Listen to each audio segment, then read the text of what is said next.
Those are my words exactly. Enamor of those mountains, campesinos are planting their fields. Where the ghost of Zapata rides, the horse picking still outrun the wheel. High in the sky above and clear outside is the free Mexican Air Force flying tonight.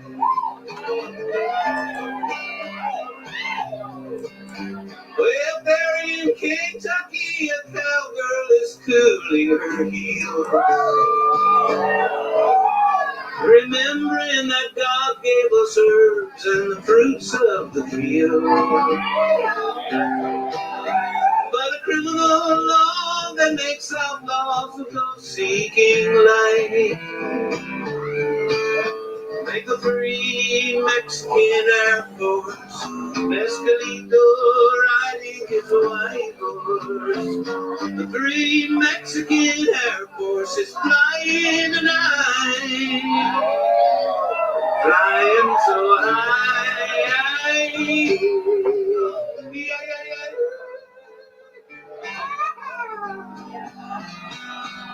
How strange and innocent herb causes money to burn. They'll jail you or kill you for making those rich fat cats squirm. But nothing can stop us, my vision is clearly in sight. And the free Mexican Air Force is flying tonight.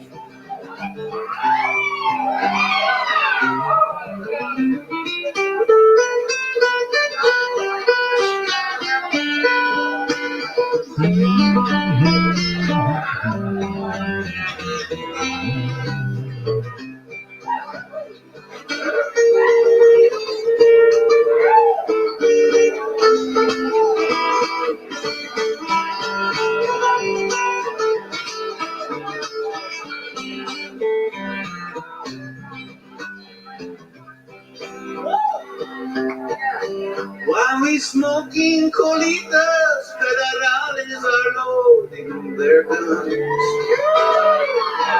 blowing smoke from their six-shooters, spinning their barrels for fun.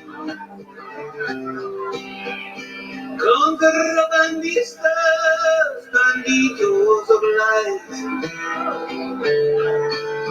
we're the free Mexican Air Force and we're flying tonight. And high in the hills we are harvesting sweet sensimilla. My favorite line of the song. The law wants it all because they think the why we can free us. Freedom for us is a prison for the rulers of might. That's why the free Mexican Air Force, Mescalito riding his white horse. The free Mexican Air Force is flying tonight. Everybody flying so high. Yeah.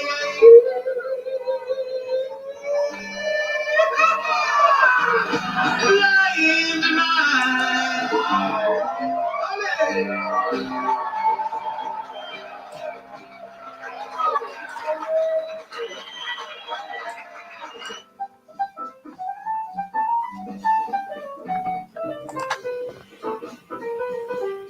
Hey, thank you for coming by, any and all, man. Appreciate it. Picasso, my brother, kicking back over here, man. You know, I was Dick Justice, my bro. Emmanuel Briggs, salute, man. Skywalker, my brother. Thank you guys for coming in here, man. I was there wasn't much going on in YouTube today.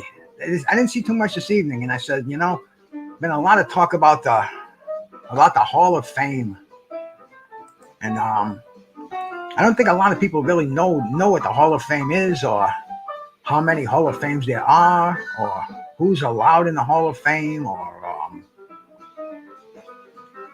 just the Hall of Fame in general, man. We're gonna chop that up a little bit. We're gonna chop the weed, of course. You know that, man. You know that, bro. The Toker 2. We're gonna kick back and get a few on, and maybe a few more people will come in. Maybe not. Who knows? Who actually fucking cares these days, man? This is YouTube. It's almost like a phone call with a few people on a party line listening to what's going on. Let me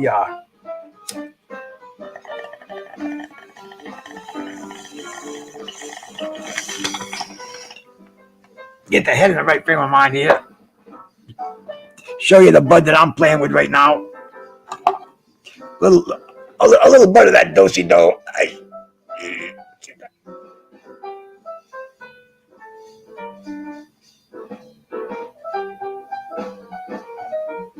Yeah, it isn't focused in there, man. That's up.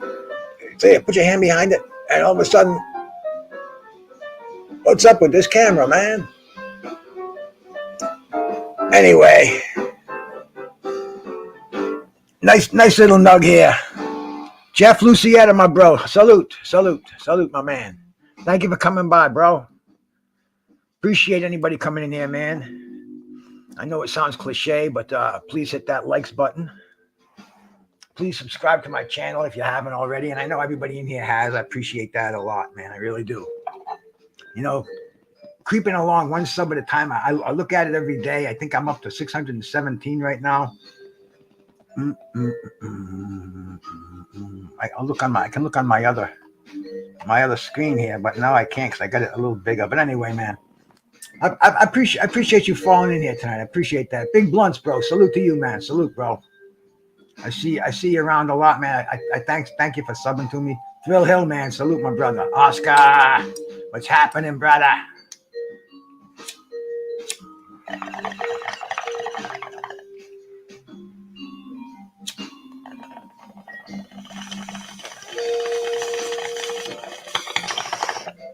The Boxing Hall of Fame.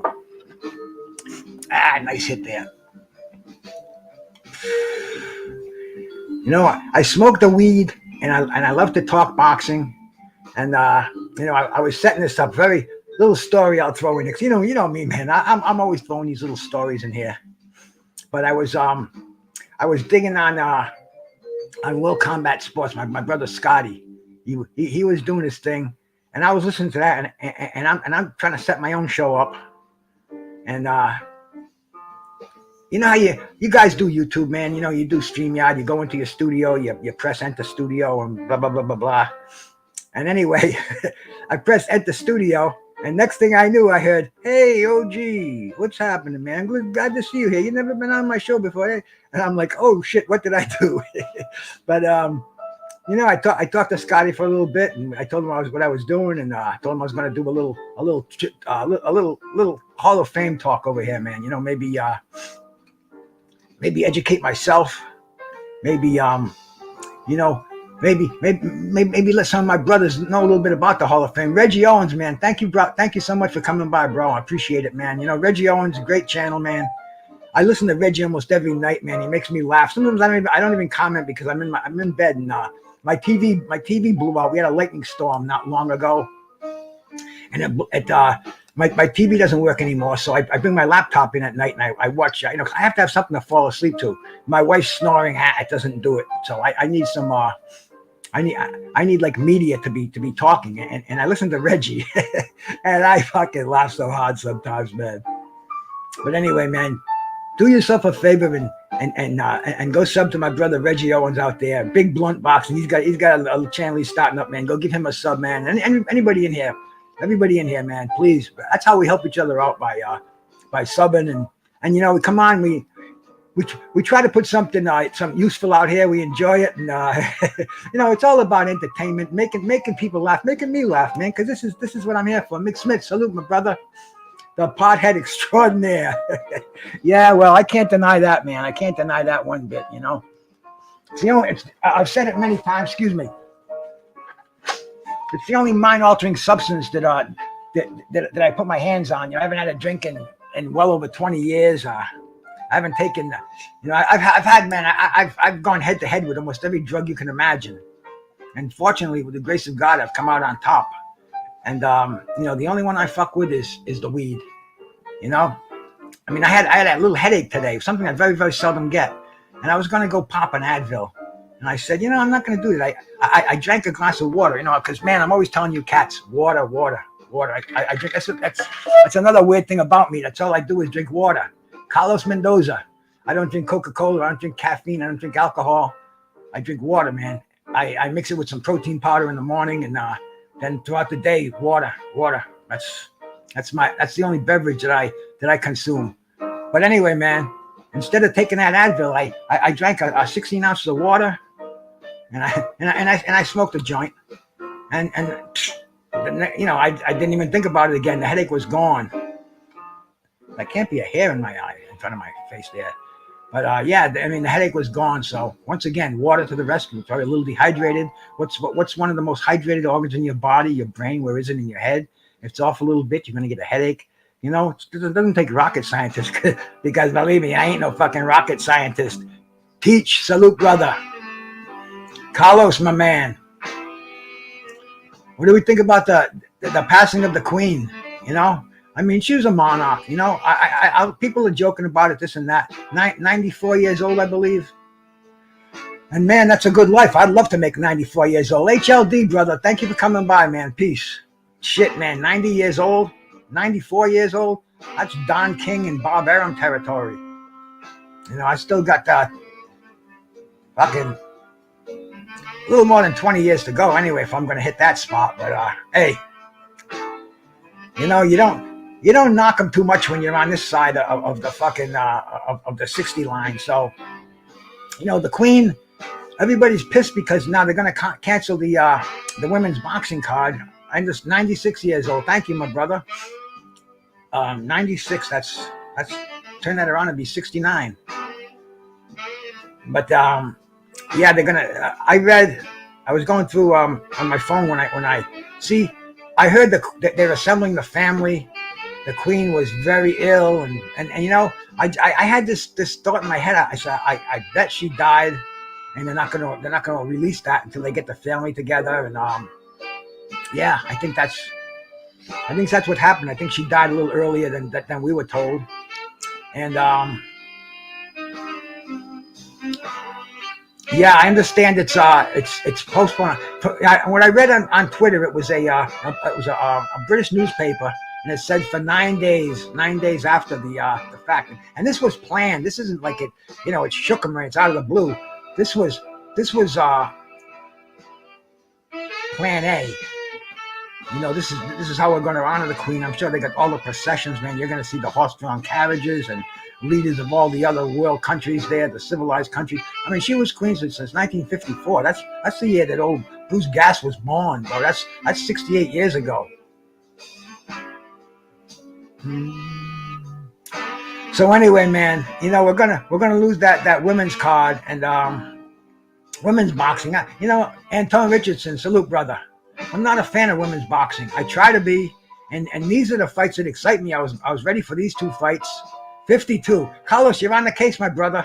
I don't know. I saw 54 in there. Somebody put it on. You see so many things on the internet, but I don't even believe you half the time. But you're probably right because you're a pretty studious dude, I would imagine.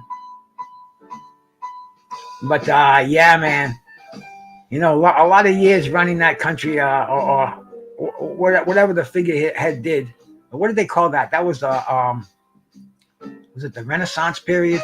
I can't remember the era of it. It's the end of it. Hey, rolling with the punches, bro. How you doing, my brother? Glad to see you in here, man.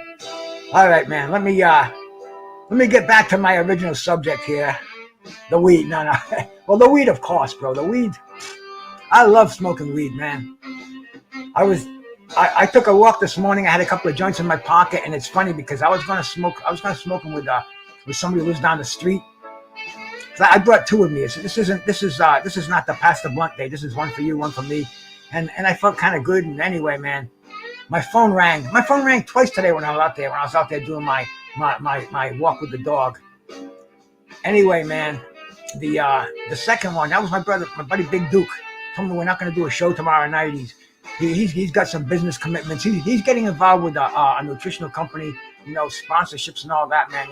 Dude, I been there, done that, man. That's a lot of work, and it's a tough, cutthroat business. But anyway, man, no fourth quarter talk tomorrow night. Maybe I'll throw some fitness tips in this show here, man, because that's what it's all about, man. If we're not healthy, if we're not feeling good, how are we going to enjoy the sport we love, boxing, and how am I going to enjoy the fucking effects of this fine weed if I'm under the effects of something not good, health, ill. Andrew Charles, man, salute. I start talking and I'm trying to read, and I don't have that honor, man. Some people they can do two things at the same time. I see these guys doing their fucking shows in their cars, and I'm like, are these guys fucking wacky, or do I admire these motherfuckers? They're driving. I see one motherfucker in an 18-wheeler doing a fucking show. A couple of people in 18-wheelers.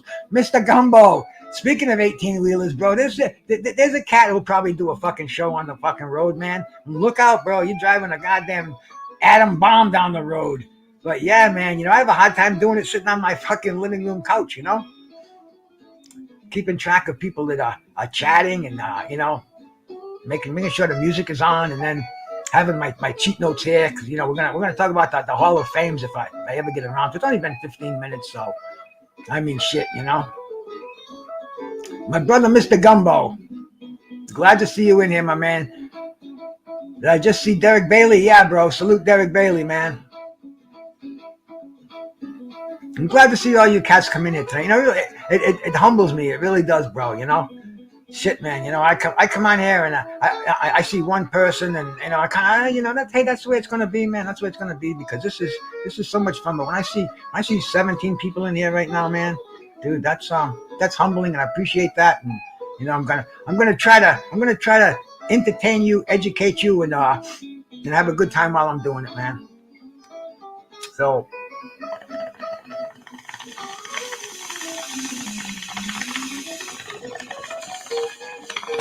Let's start off with the Hall of Fame. Where did it originate? How many are there? How do you get into this hallowed club? The first Hall of Fame. Right now we have the International Hall of Fame in Kennesaw, New York. But before that we had the Boxing Hall of Fame. It was started in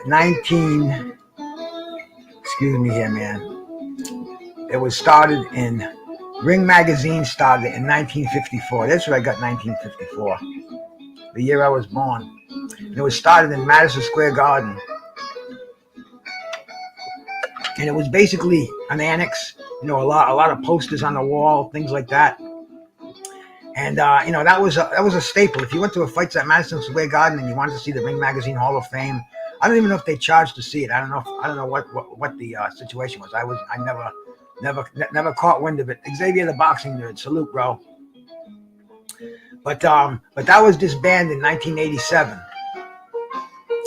And then 3 years later, and this is when I was into boxing. I mean, this is when I was buying every magazine, watching every fight. I mean, I was a fucking, love boxing like you wouldn't believe, man. Xavier, salute my brother. Salute Xavier the boxing nerd.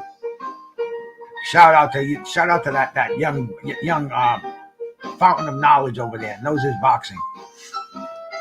So anyway, man, up in Kennesaw, New York, they opened up the International Boxing Hall of Fame. It was I remember the inaugural class. I can't. If I go in here and pull them up, I can get them. But the story of it there, man, it was talked about in the magazines, especially Ring Magazine, but all the magazines. I mean, Knockout, International Boxing, Boxing Illustrated, man. The Hall of Fame is a reality. Randy Gordon was on board. I mean, all these people. It was really cool, bro. And anyway, I didn't know how they got in there. We didn't know about the writers, the Boxing Writers Association. It was the voting and this and that. It was just a place where they were gonna have the great boxers, man. It was to enshrine them. And see the Ring magazine at Madison Square Garden, they had 155 inductees, and since then, all but 14 of those 155 have been inducted into the International Boxing Hall of Fame. And so, and then the International Boxing Hall of Fame began including female boxers in 2020. But anyway, man, it was done by the writers, and it was limited to certain the writers' favorite boxers. They probably nominate about 25 boxers every year, and the different categories. There's the modern category, where most of us are interested in the modern category. The Roy Jones, the James Tonys who were just elected, but they have a really big choice, and that's like this. They have the first ballot after you've retired for 3 years, then you're eligible for the Hall of Fame, and that's first ballot. But a lot of fight, like I said, they have about 25 nominees, and out of that, damn. Maybe Xavier, one of you cats would know what they pick, but it kind of comes down to about 6, 7 men, in the active male boxers, and and the other ones though, they have to wait. They have to wait, and they go on to the second ballot, and after a few years, you get off. But I don't know exactly how that works, but not all boxers are inducted right away. You have the exceptions. The Mike Tysons. I think Manny Pacquiao was inducted.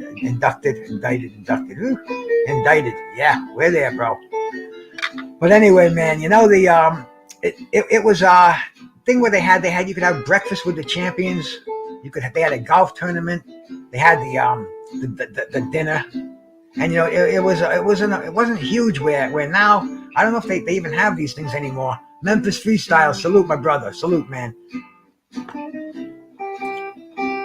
Teach, did I shout you out yet? Did I see you in here, man? I can't remember, man. I swear, man, my mind is going by the day. I have to write things down. Just talking about this, something that I could sit there 20 years ago and go back and forth, and we could talk all night about it. I have to make sure I got my notes in here so I can get the dates and the times down. Sorry, Cheech, bro. I appreciate you coming in here, bro. But yeah, that first year I wanted to go up there because that's when I had my 350 Cutlass, 1970 Cutlass, man. I had that thing cherried out. I had all Idle Brock, and it was all chromed out, man. And it was a convertible 350 Rocket. It was nice, man. We had fuel injectors in there. It was it had the fucking had the cherry bombs, but then I got the I can't remember the fucking mufflers I had on there. The Flowmasters. I had the dual Flowmasters on there. Anyway, me and my wife were gonna get in there, and my girlfriend at the time, we were gonna go up there and see if we could get in the parade because they were looking for antique cars that could take the boxes. And this one, man, this would have been perfect. It was a convertible. And I said, oh yeah, imagine Hagler riding in here. But anyway, man, we never made it. And it was one of those things where every year I say, yeah, I'm gonna go. Then I had a business, and you know how it goes, bro. Maybe the next year or so, who the fuck knows? But see, that's the thing, man. There are other halls of fame. So they limit it to a certain amount of boxes, and they have to go back on the list. And people say, why didn't he get in? I hear so many boxes mentioned, and people saying, why didn't they get in? Tony Boswell, my brother. Salute to you, man.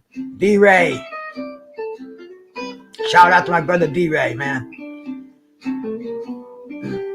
Don't want to miss anybody, I try to keep my eyes on the chat and my head on what I'm talking about, and my ears on the jazz, because man, I can't see how anybody that does a show, especially when they do one by themselves, I mean, you open up a panel, that's one thing, but when you're doing it by yourself, I would like to have a little background music, and even though this song here isn't so cool, but this tape, it gets a little better after this song gets over. This is non-copywritten music, so, just a little something to kind of go with the flow. Go with the weed, go with the water, the jazz, man. I just dig jazz music.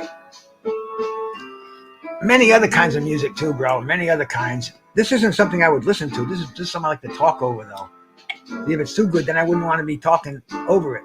MP, what the fuck? Salute my brother. Thank you for coming by, man. But yeah, see, the other states have their halls of fame, which is the coolest thing in the world, man. Which is the coolest thing in the world. I mean, you've got New Jersey has two. They have the New Jersey Hall of Fame, and that's man, that's let's see if I can find that in here, man. Nevada, because there's so many have the so many states. But anyway, New Jersey has a great Hall of Fame.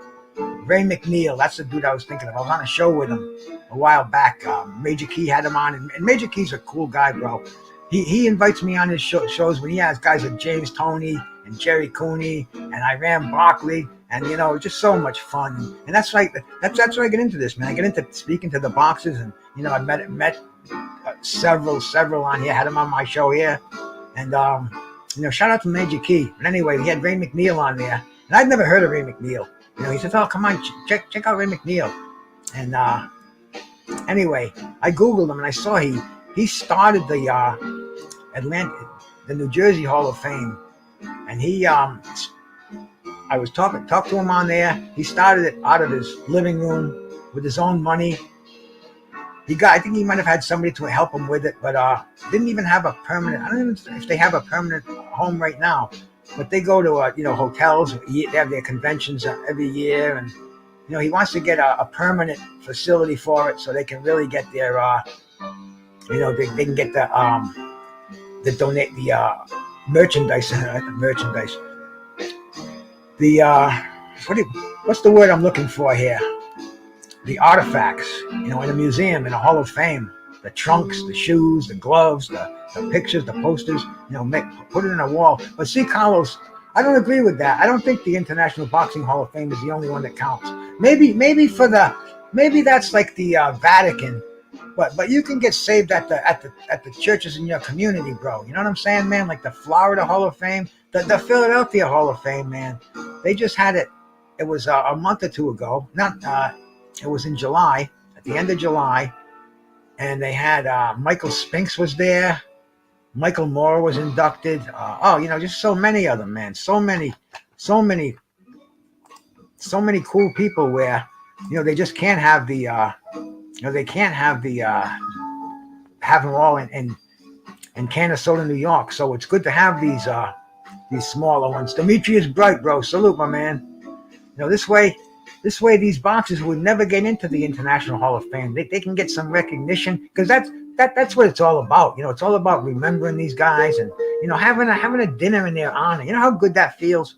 Think about that after you're retired, and and a lot of these retired boxers today, these boxers they're making a lot of money. These guys, these fighters that I grew up with, man. A lot of these guys, most of these guys, they're not as financially as secure as you think they would be. It was a tough time. You had guys who were a lot of drugs involved, a lot of coke, a lot of shady business deals. They didn't have business management. They didn't know how to invest in IRAs and all this bullshit. It was you were rich, man. They had a name for it, and it was easy come, easy go, and a lot of fighters, they're broke today. But just to honor some of these fighters, bring them back. Let them know how much we appreciated what they did, and that's what a Hall of Fame. That's what induction ceremony is all about. And then see what I intend to go to some of these Hall of Fames now that I know that they exist. Not during induction day weekend, because I don't like crowds for one thing, and that's a crowd I'd probably love, but. I'm talking about where we can just take a ride down there and not have to plan it around events and shit like that, and just go in there and see it. And from what I understand, a lot of people who are in the Hall of Fame, they do spend time there beyond just induction weekend. So, you never know who you're going to bump into there. I've heard many stories of, people just bumping into, whoa. And it's, that's just a nice little weekend getaway. You know what I'm saying, man? Especially like Connecticut has one now. They're just starting one. Doug Ringside, Connecticut is starting theirs, and it's going to be in Foxwood. And Foxwood is a classy place, believe it or not. Foxwood is. I've been to Foxwoods several times. I've been to Mohegan Sun. That's the other casino in Connecticut. And Mohegan Sun is the buffet line, and Foxwoods is the sit down with your linen napkin and tableside service. You know, it's that difference. So, you know, it's the same dollar you put in the slot machine. You know, same fucking $5 you roll on the dice, but just a little different atmosphere. And they treat boxing a little differently too. You know, I've seen fights at both locations. And, you know, I just found out today, you know, doing a little bit of Googling on the Hall of Fame, because, like, I know that was a hot topic last night. Adrian Broner, should he or shouldn't he, you know? And you know, it was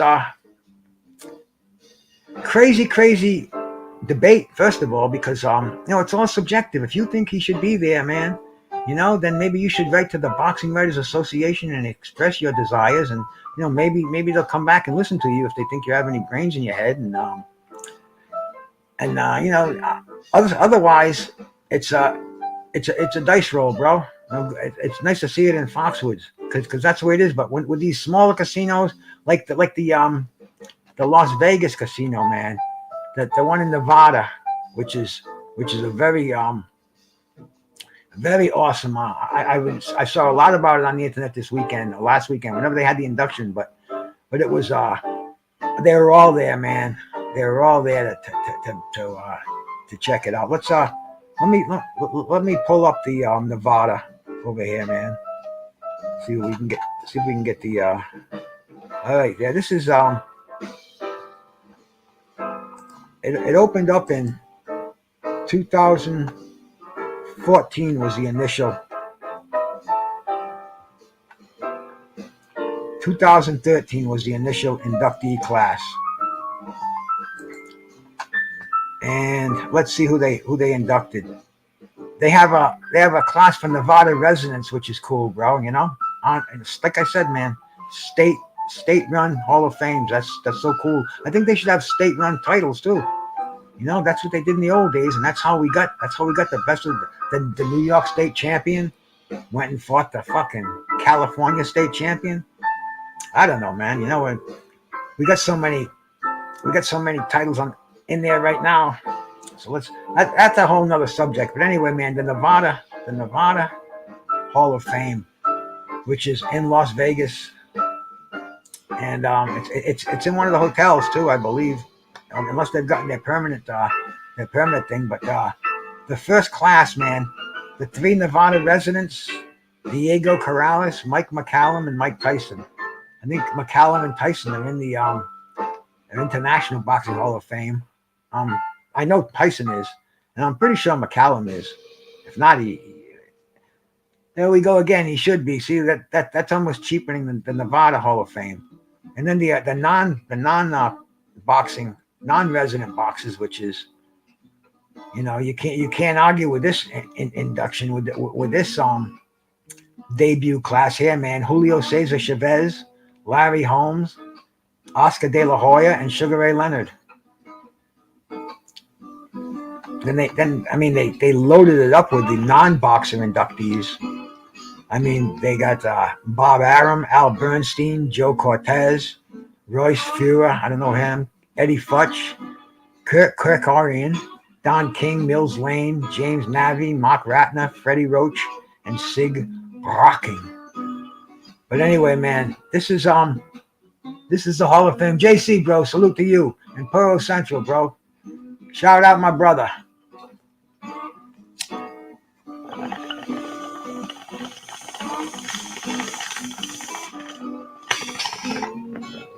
And that's Nevada, man.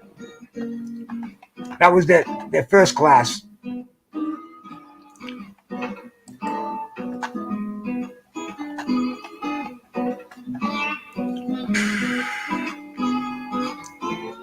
Let's see if they improved after the first class, if they've gotten any wiser. Nevada residents. Once again, you've got Cornelius Boza Edwards, Sonny Liston, and Joe Louis. Yeah, Joe Louis did end his career as a Las Vegas resident. So, and Sonny Liston, man, he died in Vegas. as Joe Louis did. Cornelius Boza Edwards, I believe he's still alive, man, and he was a fucking killer in the ring, man. Ask Tim Skywalker about Cornelius Boza Edwards and his uncle Bobby Chacon. Fights of the year, bro. And then the non-Nevada residents, there was only three of them in there, but man, these three are Mount Rushmore heads over here. Roberto Duran, George Foreman, and Evander Holyfield. And then they also have a Pioneer inductees. They have Jack Dempsey and Archie Moore. And they still have a lot more non-boxer inductees. That's kind of weird in a Hall of Fame to have more non-boxer inductees. And out of these, you got Kenny Bayless, got Kevin Aioli, Chuck Minkner, Colonel Bob Sheridan, Bruce Trampler, Richard Steele, and Steve Wynn. So you've got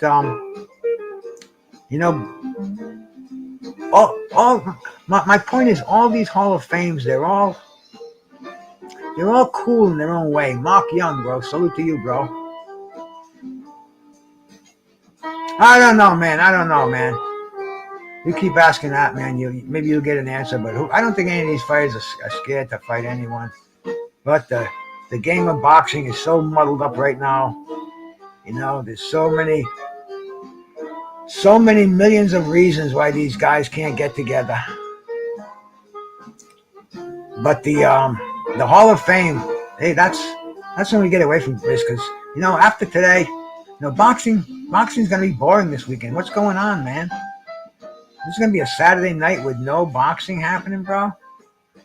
We were looking forward to seeing the girls fight. Some of you guys were, a lot of people were. That was the big thing in town. I was looking forward to it because there was nothing else on. Now we got nada. Everybody be doing lives and shit. I don't know, man. I don't know. Me.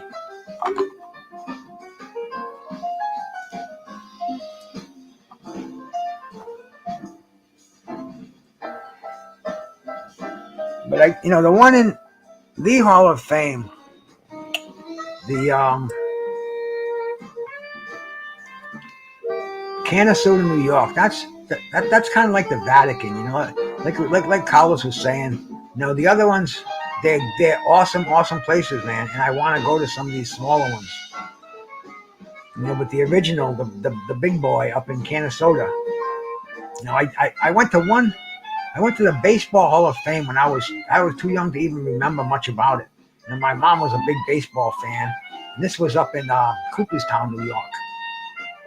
And we went there during a blizzard in the winter. My dad in a station wagon with, I think he had 4 kids in the back or 5 kids, as many as he had back in the day there. But it was really small. I think we stayed up, in a little fucking motel that was, upstairs from a Woolworths. Cooperstown was a real small New York, upstate New York town. You got to see the gloves of Babe Ruth and balls pitched in World Series and bats and this and that. But, like I said, my mom was a huge baseball fan. She used to go to minor league games by herself when she was in her 60s. So that's a pretty big baseball fan. But anyway, man, Canastota is like I said, I always wanted to go there because it's an event. It's not like just go, especially introduction weekend, man. Introduction. Picasso, my brother. Picasso's another one, man. Driving that truck. I always get a kick out of Picasso when he comes in here, bro. One of the originals from way back in the day.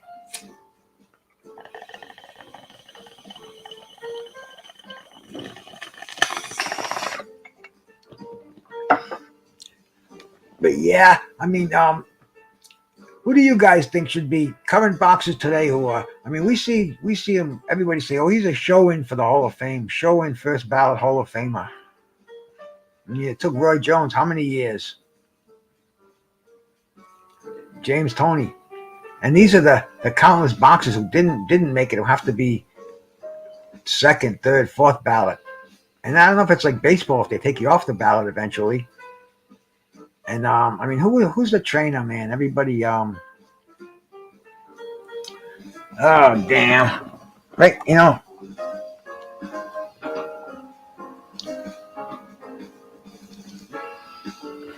I don't know why I can't remember things when I want to. It's driving me nuts. And I will in a second. But a very famous trainer who's not in the Hall of Fame. And we've spoken to his son on YouTube before. Mark Jack Reese. You know, Jack Reese, he does his job as far as I'm concerned, man. You know, I have no qualms with Jack Reese. He does his thing. Who's the other one? Steve Gray. I think he's the one who makes the fucking premature stoppages. You know, Mills Lane was an awesome referee. Joe Cortez. I mean, one of the best of all time. I always thought was Arthur McCanty. He refereed the Ali Frazier fight, and his son Arthur McCanty Jr. He was really good too. But McCanty, ex-Marine, he was in tip-top shape, as good a shape as some of the fighters were. And referees, man, they go to the Hall of Fame too, and people say, you know, get these non-participants up. You know how many non-participants are in the Hall of Fame? I mean, it will totally blow your mind.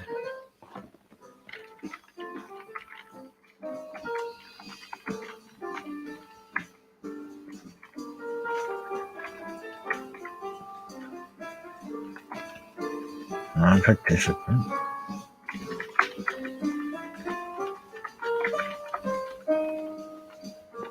Okay, let's see here. Let's see if we can get all the non-participants here. Hey, good shot, man. Get it on the first try here. I mean, these are cats who didn't put the gloves on, but yet they definitely belong in the Hall of Fame. I mean, why don't we share the fucking list, man? Too many for me to freaking just name on here. With our wonders of YouTube over here, man. With our wonders of StreamYard, let's see if it works. Let's see if I can get it so it's big enough where you can see it.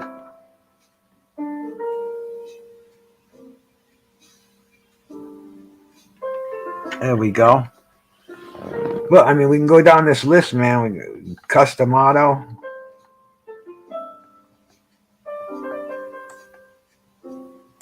And maybe I have it I have it a little too big. I think that's a bit. Larry Hazard. What happened? What did I do? Did I just see if I go backward? Here we go. We're back again.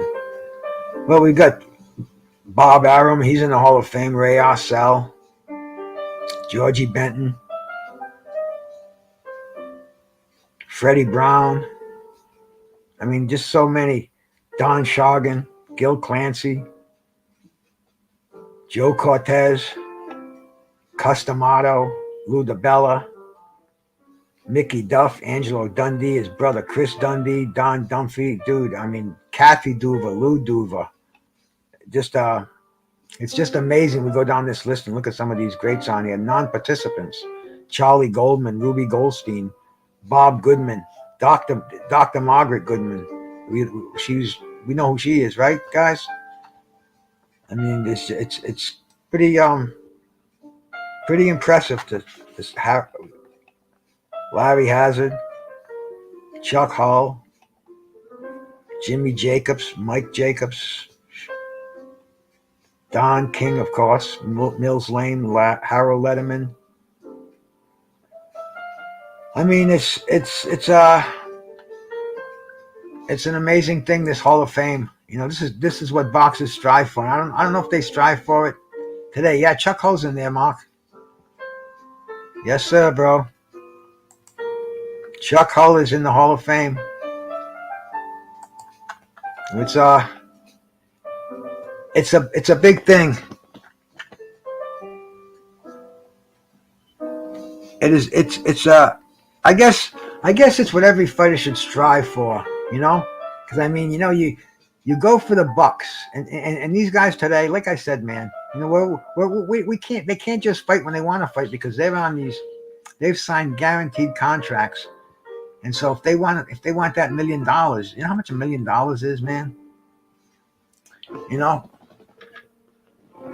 I was listening to Rick Glazer today, and he knows his figures, man. You can love him or hate him, but I believe much of what he speaks. And very few fighters are in that $1 million club. You know, less than you'd expect. And the thing is, man, you know, you sign a guaranteed contract that's what you're fighting for, and the promoters, they can't get you $1 million fight, so you have to sit down and wait. And it's a dirty business, man. They like to freeze titles, freeze out contenders, you know, keep unblemished records. It's not my boxing. It's today's boxing, and you know, we can't live in the past, so we have to adapt. We have to accept this if we want to accept boxing what it is today, and it's a whole different animal, man. You know, we can't bitch and moan about it because it's not gonna get back to the old days. No fucking way, man. We wish, but it's just not gonna happen.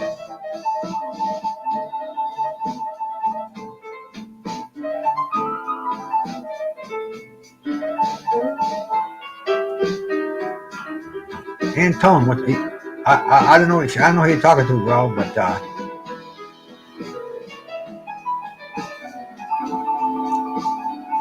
it is what it is today, and you know, if you want to be a boxing fan, you have to accept what's given to you.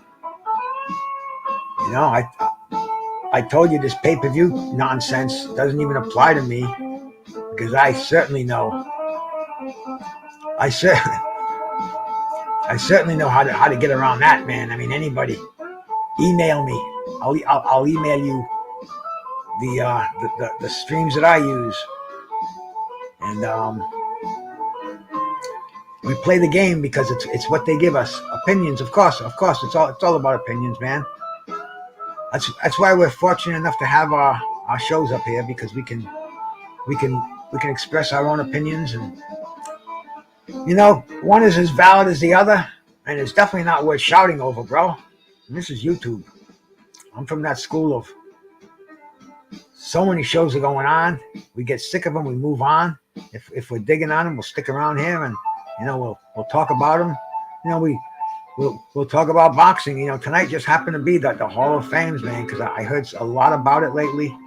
He's guaranteed Hall of Fame. Scotty, my brother, salute, man, salute. And I don't know how much of a show we get out of it, but we kind of like talk about the you know, we went over a lot of the states. I know Florida's got a hell of a Hall of Fame. Nate Campbell was mentioning it on a show about the induction ceremony down there, and that's when these boxers all get together. You know, we get to see some of these guys that you know, I used to take them for granted. You know, and I speak a lot about them today, and some people are like, who? They're like, oh shit, man. You know, just the best from back in the day. You know, equivalent to what's going on today. That's why it's like, you know, you stack these fighters up. Excuse me for a second here.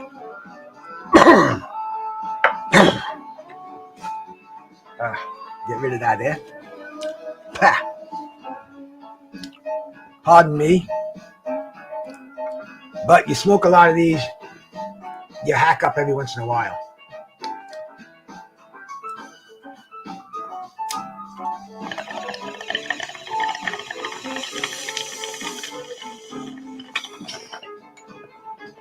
And I'm looking at some of these non-participants in here, and you know, everybody today, I mean, all these fucking guys, their biggest argument is, man, Sylvester Stallone's in the Hall of Fame. Did you know that? And I'm like, bro.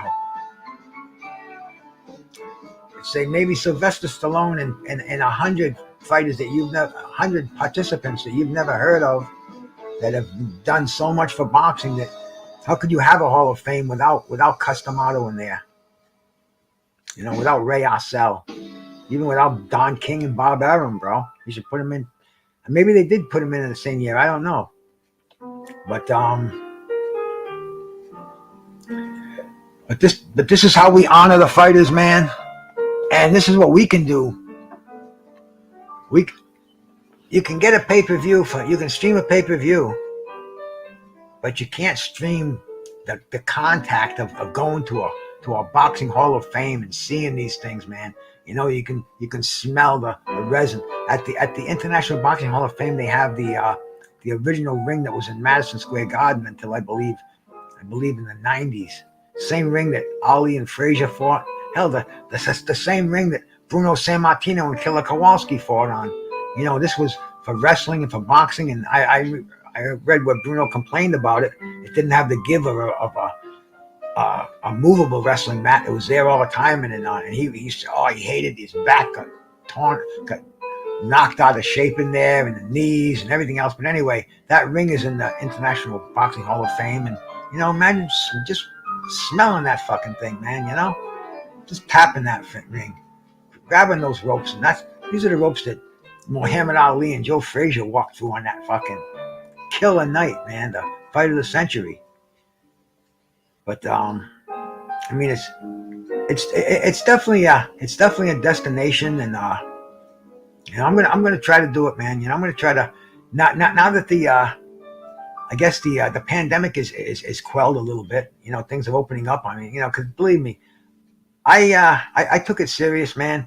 I haven't even been to many restaurants in the last couple of years. Don't pass the blunt around. You know, it's a different era. You know, back then, you know, even sleeping in hotels was shaky, bro.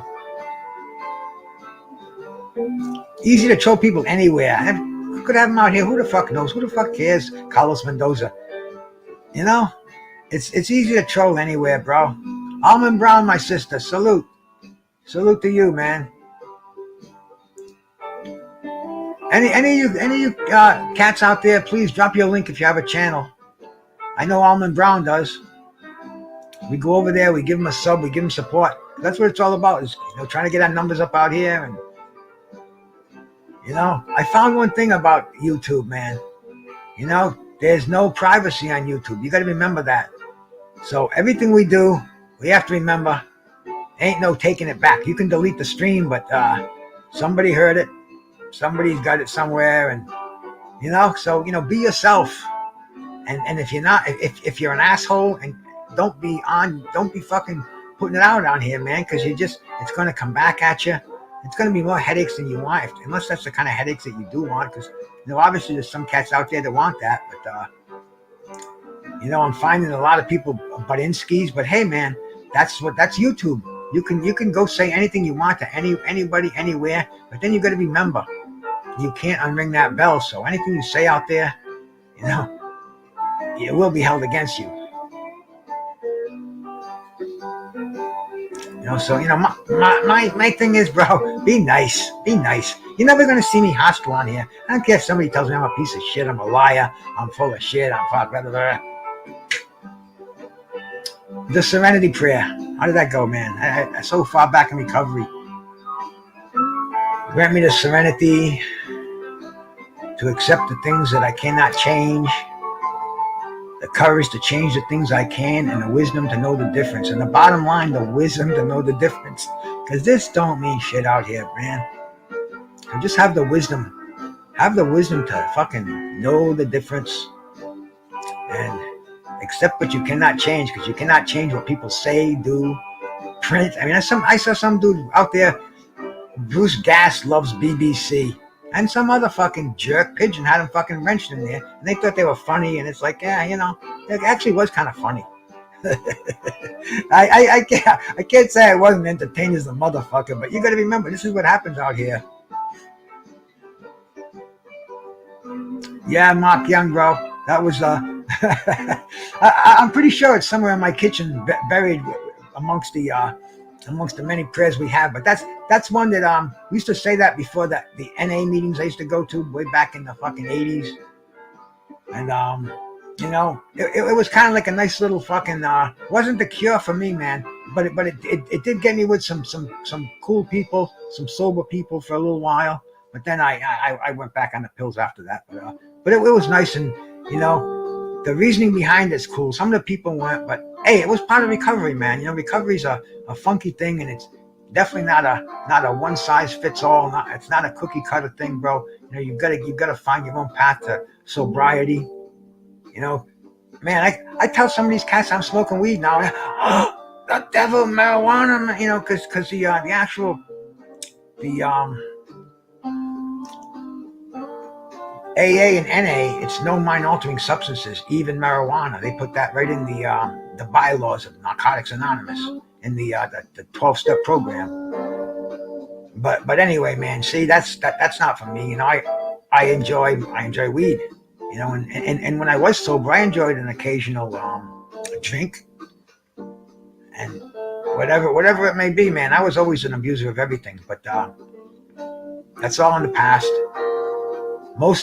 All drugs that I fucked with, they're gonna all lead you to trouble. I'm very fucking fortunate, man. I've seen many people that I used with dead right now, dead because of, on the spot. I mean, no second chances with some of that shit. Some people die first time using it. Some people seasoned veterans. My friend B, one of my best friends, man. Fuck, man, I got his obituary up on the wall there, a little memorial to him. He fucking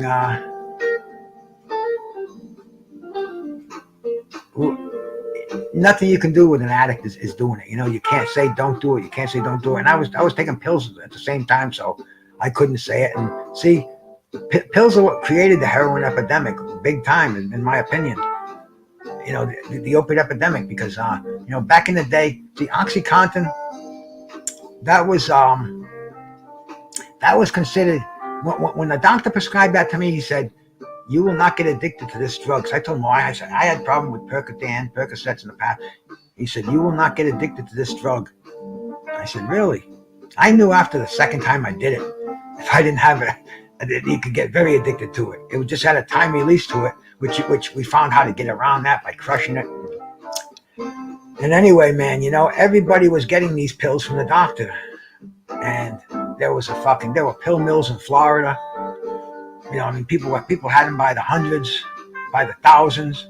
And they weren't the counterfeit ones. Today, people are putting fentanyl in them, and they're killers. J-Man, salute, brother, salute. My brother from the Philippines, man. Salute to my brother J-Man Grayhead. Give him a sub if you can. Yeah, so anyway, man, I'm gonna tell you what happened with the shit with me. This was after I quit heroin, and I was off daily addiction, but I had friends of mine who were on pills, and I'd be straight for a year, and I'd see them, and they'd give me a couple of Vicodin, and yeah, what the fuck, for old time's sake. See, the thing about opiates, you got to be on the bus or off the bus. You can't be dabbling. But anyway, I was off the needle. I thought I was the fucking hot shit. I got off a fucking 7 or 8 year heroin addiction. But yet these pharmaceuticals, and that was the first thing I was fucked up on, was pharmaceuticals. But anyway, now this was the era where doctors were just writing freaking pharmaceuticals to anybody. Vicodins, they were like, those are second rate. Now I think they're worth about $10 a piece or something. If you don't get one that's laced with fentanyl. But anyway, I mean, my doctor was giving me 530 milligram oxycodone, because after they found out that you could crush OxyContin and snort that, the manufacturers made it tamper resistant. And what they did was they put some plastic in it, and you couldn't crush them up anymore. And I mean, the junkies, when they first did this, they were getting their scripts, because like I said, the doctors were still writing them out. You can't just abruptly stop an opiate addict, or they didn't think you could. Now it's different. But anyway, the junkies were going back to the pharmacy saying, "Hey, these are different. I don't like these anymore. What's going on?" And that's the way they were. And all of a sudden, the price of an OxyContin went from like $50 for an 80, or let's say $1 a milligram, down to 50 cents a milligram. If you could even get rid of them, because people like to crush them up and snort them. You could still eat them and get high on them, but not that rush. But anyway, man, when they did that, I ran out of insurance, and See, one thing about a junkie's always thinking, man. They're very, very devious, very, very sharp, very quick IQs. And I'm thinking, I said, man, I want to get the ones I can crush up, but they're not making them anymore. Once in a while, you get a store that sold generic ones that are in there for a few months, and you get the crushable ones. But the ones by Endo, no, was it Endo? Who made the Oxys? I'll think of it before the story's over. The Purdue family. There we go. Same as the chicken people. But anyway, man, I told the doctor, he's my friend too, man, kind of my friend, not really my friend, but about as friendly as you can get with a doctor. I even call him David. Anyway, I said, David, my insurance is running out, and these pills, I think they were about $300 a month, because he was giving me 240s a day, and he was also giving me 3 5-milligram instant relief, which you could snort. They were the oxycodone, which Oxycontin is oxycodone, but it's in their time release formula. Really expensive. I said, you think I can get the oxycodone in the 30 milligram? Because I'm getting 80 milligrams now, and he was going to up me to 120. That's when when he starts talking about it, that's when I could start talking about it. So he started talking about upping me, because I was telling him, I'm still in wicked pain, and I still am, believe me. I bullshit him because of the addiction, but the pain was real. So anyway, I said, how about we do this? Instead of upping me to 120 milligrams, how about you just give me 4 of the 30 milligram oxycodones, one every 4 hours instead of one of these every 8 hours. And anyway, I fed him the line. He bought it hook, line, and sinker. He was giving me 5 of the blue oxycodones a day. So that's 150 milligrams of crushable oxycodone, and that still wasn't enough. I would still go out and cop a few pills, or back in those days. See, the pill heads, they knew, we knew one another, and when you were short on your script, you went to see somebody who had, and then when they re-upped, they came to you. Anyway, it was a small little network, and you'd always get ripped off. Somebody'd always fuck up, something would always happen.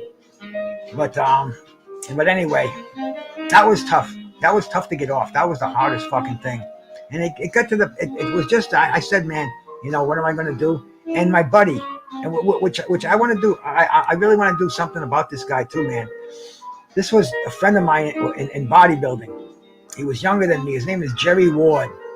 Jerry Ward, the diet guy. You Google him. He moved out of my town. When we were both doing pills, he was just starting to do heroin. I'm telling him, Jerry, don't do the heroin. He was one of those poor guys who couldn't get prescriptions anymore. They made the pills, couldn't crush him anymore. And he was one of those guys who, I was lucky. I had a doctor who took care of me. He didn't. He got into the heroin. He went for what they called the geographical cure. You leave the area. You still have the addiction, but you take it elsewhere. You don't have the connections, blah, blah, blah, blah. They tell you in the program it doesn't work. But anyway, my buddy Jerry, and I'm going back to about 2002, a long time ago, 20 years ago. But Jerry went down to Washington, D.C., and Jerry's a great bodybuilder. Jerry's NPC quality. I mean, Jerry knew.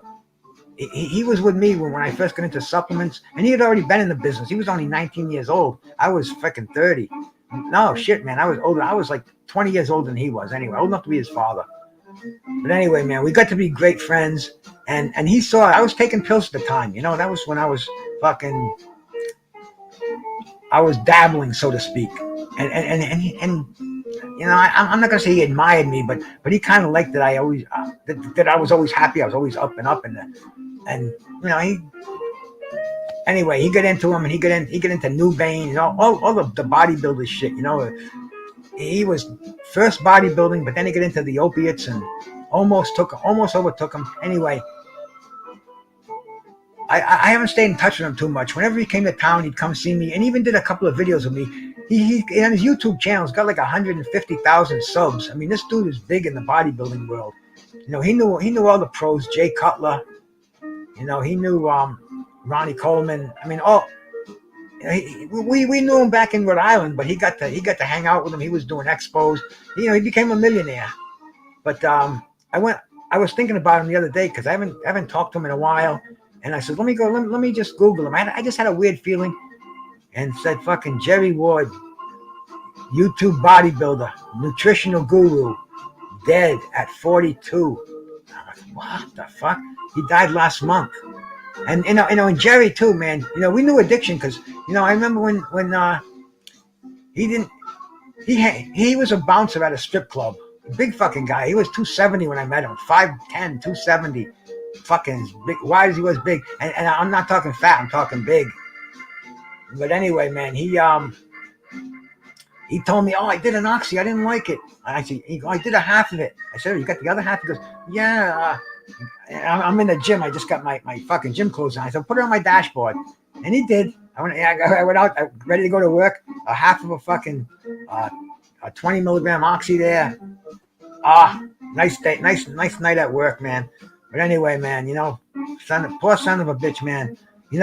He puts a lot of good stuff out there. Stuff that's still to this day.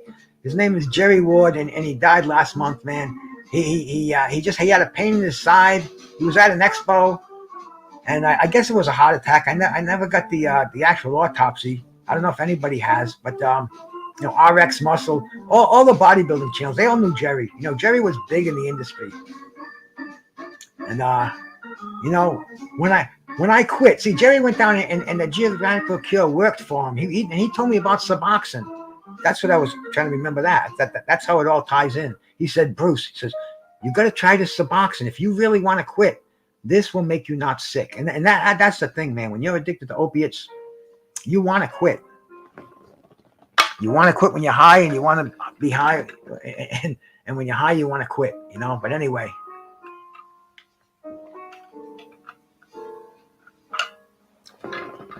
He told me about Suboxone. And I was just eligible for insurance. I was self-employed, and bro, they were going to charge me like $1,000 a month for insurance, and I had 4 employees, and it just couldn't work out. Obamacare came in. I applied for it. They looked at my financial situation, and they said, you're eligible. I said, that's great. And as soon as I got it, the first thing I did was I found a place that had Suboxone, which is the town over from me. And this is where the opiate crisis is on, but nobody knew about Suboxone. And the ones that did, they heard that you can't get high on it. And if you take an opiate on it, it'll make you deathly sick. I knew all this. You have to get straight before they give it to you for a day anyway, which is hell for a junkie. In fact, the first time I went there to get it, they tested my urine and it tested positive for opiates, so levels were too high. So I had to come back the next day, and I still did a little too. I couldn't do none because, man, believe me, when you have a gorilla on your back, you can't go cold turkey. That was the whole reason of going to this fucking place in the first place. If I could go cold turkey, I wouldn't even come here to get this Suboxone. But anyway, they put you through a little bit of you got to jump through a little bit of hoops to get on it. You have to go to the pharmacy, come back, take one, sit there, have your blood pressure taken, and it doesn't get you high. It just takes the craving away, and it takes that knot in your stomach because you have a fucking ball in your stomach, man. It's like fucking, it's tight. It's tight. It's one of the worst feelings in the world. But this Suboxone, it has, I don't know what it has in there, naltrexone. And the if I thought I could get it, I could probably even go in. No, I don't have any any bottles of that I have in there. I know the other day I was cleaning my bedroom out and I found an old bottle. Didn't have any in it of the oxys. That was from 2013. 60 was it 60 a month? Yeah, 60 a month on 1 month's 30-day supply. No refills. And in those days, you couldn't get it you had to go to the doctor and get the hard copy, and then they could call you for a pill count, which was that's when it was good to know other people. You say, hey man, I gotta go for a pill count. I'm re-upping on Wednesday. I gotta go Wednesday afternoon. I have to go see him Wednesday morning, and he'd get his script. Oh man, I'll tell you, it was a fucked up world. But man, Suboxone does work, man. Suboxone works. And like I said, you have to plan your recovery. You have to set your fucking goals, your limitations. You have to be honest with yourself.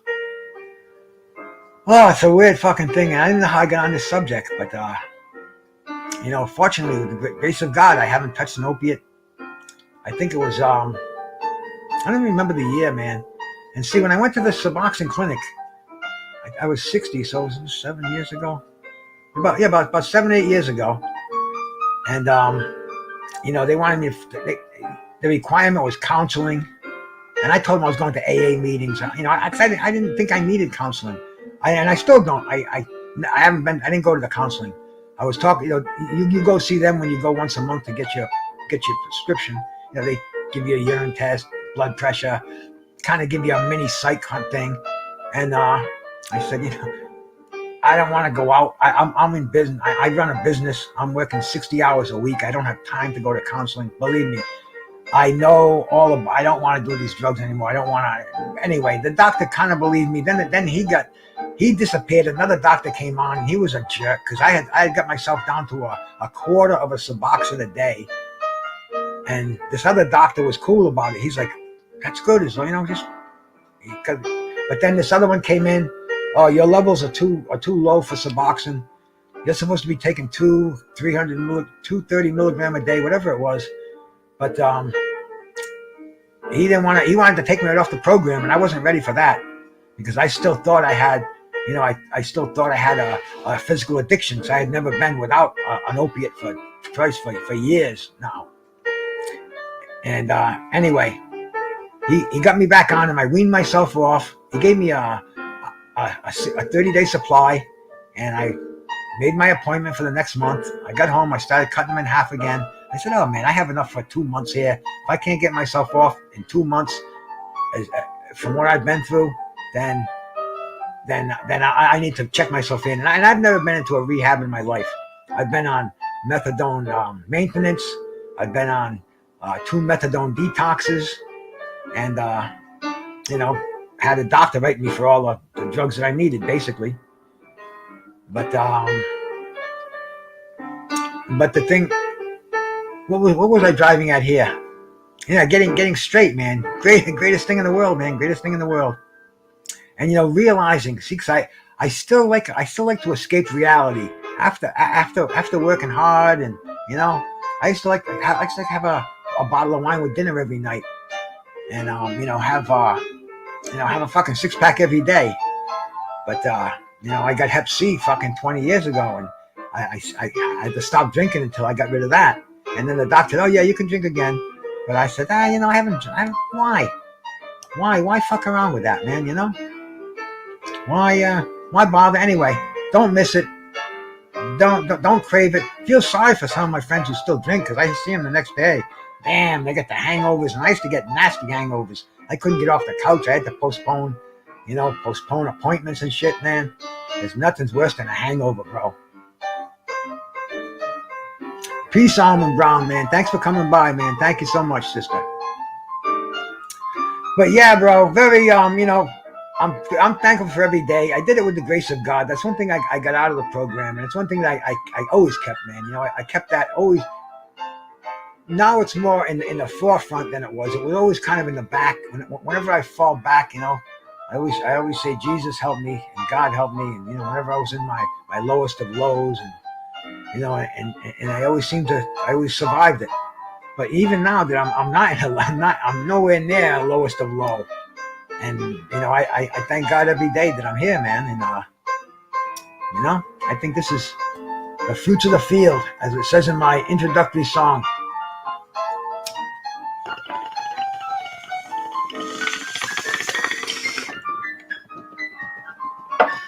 But anyway, man, I just wanted to get a little off my chest. I appreciate y'all for stopping in. Bruce Gas, boxing, jazz, and more. You can catch me here on Tuesday nights. I hope to have a guest with me on next Tuesday. If not, I'll be here talking about something, man. We'll have some good subject from boxing, from days of future past, man. From some of the great the great fighters and You know, maybe we can bring one or two of them up here and, you know, chop it up a little bit. You know, we've had a few, and you know, I thank you all for supporting me in that, man, because it's a cool thing to do. But anyway, man, I'm out of here. I'll see you all sometime before the week's over. Peace and love, man. Salute.